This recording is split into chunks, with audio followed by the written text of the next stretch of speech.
Happy New Year, my dear executives! 又到了我们新的一年年初的传统，也就是分享今年我们在职场上的沟通重点。Let's get 2025 started.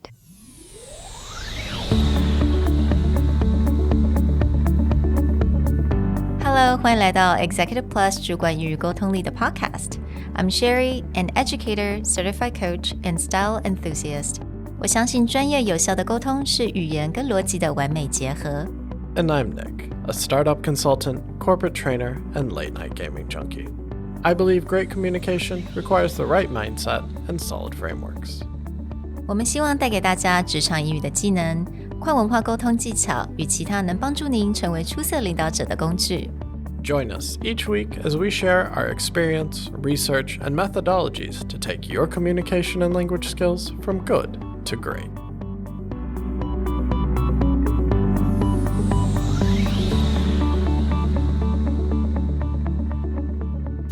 Hey everybody, welcome back to the Executive Plus podcast. It's a new year, and every year we consider how do we want to kick it off and what kind of news or idea do we want to share with you. Well, in the past we've done things like looking at the labor market, seeking a new job, but this year, it feels like a little bit of chaos is kicking off the year. So we wanted to talk about a topic of how do you communicate when there's so much uncertainty or a big question mark about what to do next. In order to do this episode, we've always spent some time looking at the labor market, the prediction for different regions. And of course, this year I did the same. But instead of telling you what we found, we feel like it's probably more practical to just really hone in on communication in disruption and chaos. Not to say that we're going to live in chaos or disruption, but I think it's because there is a lot of uncertainty. And the thing is, in the general labor market, there's the optimism and there's also the, you got to ride the waves and be persistent and all that because layoffs is still happening, but in certain industry and certain job, they're still hiring. So at the same time, should you feel very negative or should you feel positive? And to be honest, I think it is just life. We just have to be persistent and actually look for the job that actually speaks to us. But because there's so much uncertainty and of course the recent election, we really don't know what will happen. A lot is actually not something we can control. So yeah, we wanted to kind of center around that on just how do you really communicate? What are the important communication skills, especially for leaders and executives in this time? And the goal is not about taking a political stance. We don't want to take any bias on the conversation, but just around the ideas of there's a lot of question marks globally around different economies are in flux. Different ideas of how trade is going to work has a lot of people with a big question mark about how to run their business in the next few months. It could be great, it could be terrible, but the truth is just nobody knows. And how do you communicate around this uncertainty? And so we just kind of wanted to share some of our own experiences or different things that we have read. One example would be an option that a lot of people take is they just ignore it. When there's so much uncertainty, they get a little bit of the decision fatigue, or they themselves become so uncertain that they just ignore. I'm just going to put it aside. I'm not going to talk about anything that's going wrong. I'm not going to talk about any questions that I have. And especially in a leadership role, when there's that elephant in the room of everyone in the company is kind of well, what's actually happening? But then their leaders are just trying to move forward as though either nothing has changed or they're doing everything they can to dance around the topic. It puts a lot of question not in the problem, it puts question in the leadership. Why is this person not reacting, or why is this person trying so hard to not react?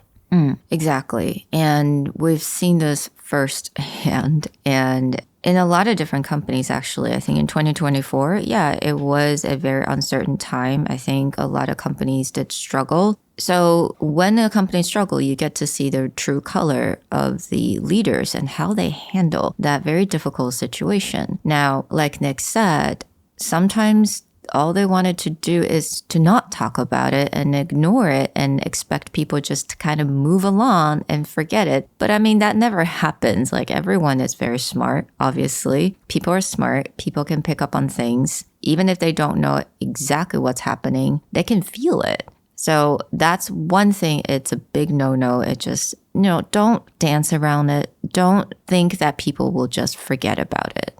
Yeah, and so sort of seeing this firsthand is you see where leaders are hoping that it'll just go away or that people won't address it. But then when they take too long to address the problem, it gets worse. An example I mean around that from own personal experience is that previously, when the uncertainty just begins, sometimes a leader, all they have to do is go to the team and go, I'm not sure what's happening next, but I'm here with you and we're going to figure it out together. They don't even always have to have an answer, right? I think where a lot of leaders try and ignore this uncertainty is because when they don't have an answer, they think they will look stupid going to tell people, well, I don't have an answer. That's only true when that's your only way to handle it. If every single time a leader goes to the group and goes, I don't have an answer, then it starts to create a question. But the very first time when this uncertainty is really settling in, if the leader just goes, I don't have an answer, but I'm assuring you that I'm here with you and we're going to figure it out as things come or as answers come in, I'm going to share them with you. What we have seen is very early on, leaders who do that are able to settle their team and everyone gets back to work. If leaders just ignore it, it becomes worse because everyone knows it's happening, but if they don't address it until 6 months later, now it went from something where you don't have to have an answer, you just have to reinsurance, to you've waited so long that if you don't have an answer, yes, you will actually look very dumb. Yeah. Absolutely. And the thing is, it's a tough time in the market. Yes, I think everyone knows that. And everyone wants to, if they created something amazing at the company for years, even for months, they want to see it through. So if you're just honest about how you feel and honest about the reality, to be honest, I think a lot of people would just be like, all right, let's just do this together. And you don't need a perfect answer. No one's actually expecting a perfect answer because we all know that's not possible. And we're just going to have to get through the year or get through this period of time. So I think that leads to the second, what not to do from leaders is that they blame others or they blame other things for the problems and mistakes. And this is a topic that we've talked about quite a long time ago, but the idea of an internal locus of control and an external locus of control. The signs of that in communication are when a problem arises, do people speak in the first person? Do people speak in terms of how they're going to handle uncertainty? Again, this doesn't come back to, do they have an answer? It's that idea of like, I'm not really sure, but here's what I want to do about it. That's an internal locus of control that they see the world as something that they can, even in uncertainty, even in challenges, it's something that they can still do what they can do, right? And so there's that idea of give me the strength to handle what I can handle and to let go of the things I can't. Meanwhile, an external locus of control is what Sherry brought up as sort of the ideas is they're just like, it's everybody else's fault and they have nothing to do with it, right? And so you do see in times of uncertainty, it's like, oh, I can't believe what's going on with politics. Oh, the economy is so bad. Oh, my managers are doing such a bad decision. There's nothing I can do for you.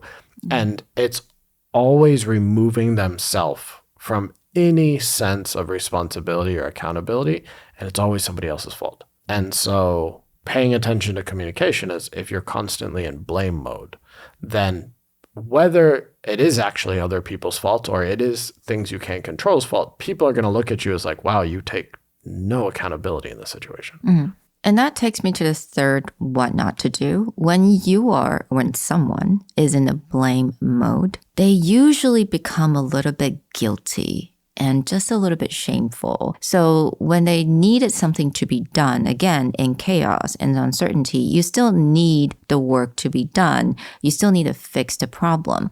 When they were trying to execute that and get his or their people to help, because they know that they were not being very truthful, they become really indirect with what they actually need. And you can see that from the way that they have, requested the execution or who they requested from or how they say it. It becomes like just very muddy.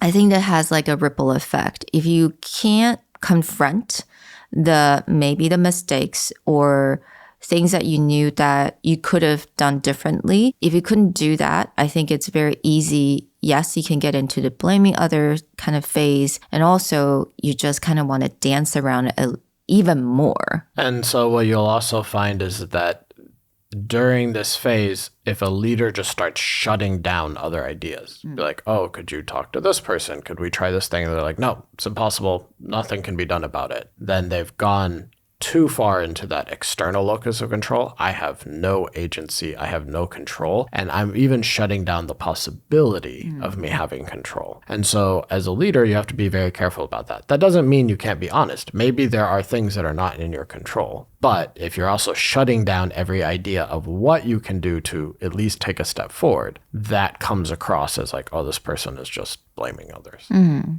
So to talk about what actually, we should do as leader, I think on the flip side, you definitely need to communicate quickly. Now, I think a lot of leaders feel like, well, if I don't have the action plans, if I don't know exactly how it's going to go, I don't know if it will succeed or not. I don't know if I should say it because then I would look stupid. But I think at this point, if you feel like, all right, I just really needed to be vulnerable with my employees or with people that I love working with, then you're just going to have to say something that is authentic, that's truthful, even if it's kind of sound like, hey guys, I know it sucks. I don't really know what will happen, but let's just do this together. Let's put our heads together. Let's brainstorm. And yeah, I think we'll be okay. And I think that's all people need. There's a really interesting article looking at what happened after the death of the United Healthcare CEO. And if you've read any of the news, he was actually shot in the street on his way to a board meeting. And there was a lot of criticism around the fact that the board meeting actually just started on time, as though this never happened. Oh, really? Yeah.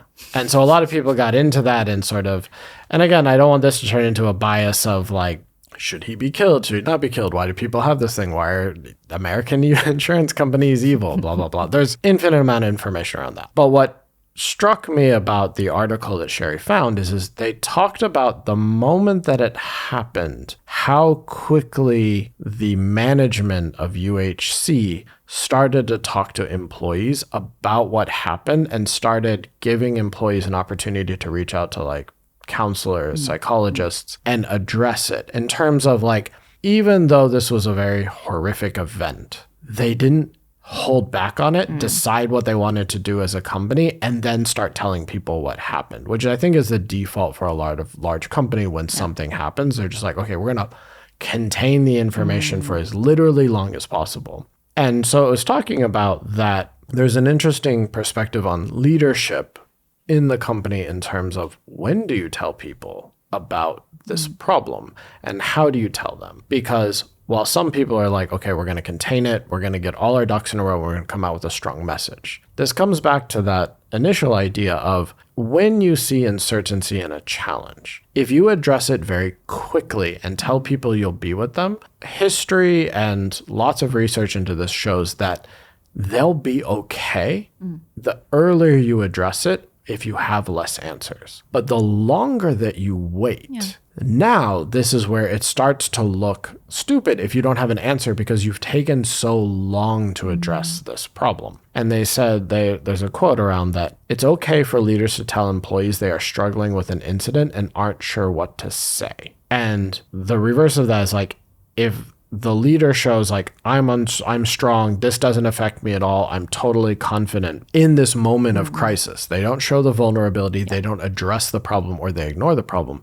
that person lost the team. Because the team will look at this person and be like, you're out of touch. You have completely lost your ability to understand what's happening in this company or in this team. And again, back to our own experiences, we've seen this where a leader thought, oh, people are just complaining, this is not a big deal. And then they let it go on for so long. Eventually, they just lost the entire team because the team is just like, this person has no idea what's happening. They've just become disconnected from reality. Yeah. And actually, in the same example, we've seen that leader went on stage and actually started bragging about how amazing the company was. Like, this is amazing, right? While everyone is like, no, we're not doing really well. And why are you saying that we're amazing? Then if we're amazing, then situation wouldn't be like this. So I think it's all about the trust that you can build. Again, with uncertainty, I think this is the thing.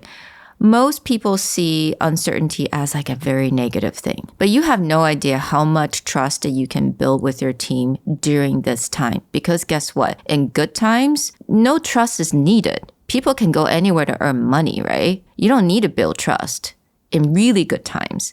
But in bad times, that's what trust is for. That's where you get loyalty. That's where you make friends because people know that, oh, I can count on them to be my leader. I can trust them even when time is bad, even when there is no money. Let's say I'm volunteering, but I can still volunteer for this person. So I think, and another thing is that when Nick was talking about, this insurance company, obviously it's it's like a murder. In a lot of uncertainty, people have emotion. And the fact that they don't try to contain it, there is a saying, what you resist persists. If you put resistance on something, let's say suppress the feeling, you don't need to feel bad. You don't need to feel shock. Just let it go. It will pass. It never pass. Nothing pass, right? You suppress it. It's somewhere. And when you start suppressing all these emotions day by day, and people don't talk about it, it becomes bigger and it becomes a mistrust for this entire organization or for this person that they once look up to.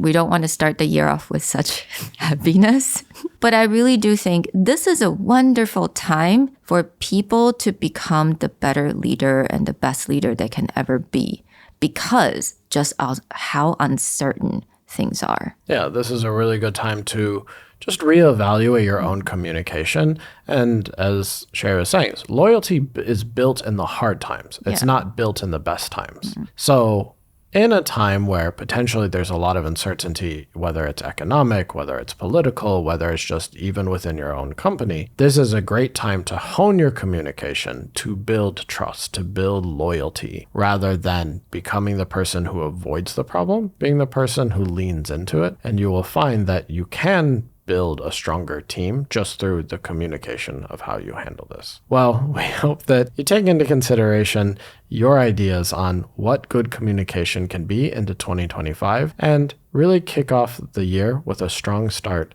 thinking about how do I build trust and loyalty through communication with my team. We'll talk to you guys next time. Bye. Bye.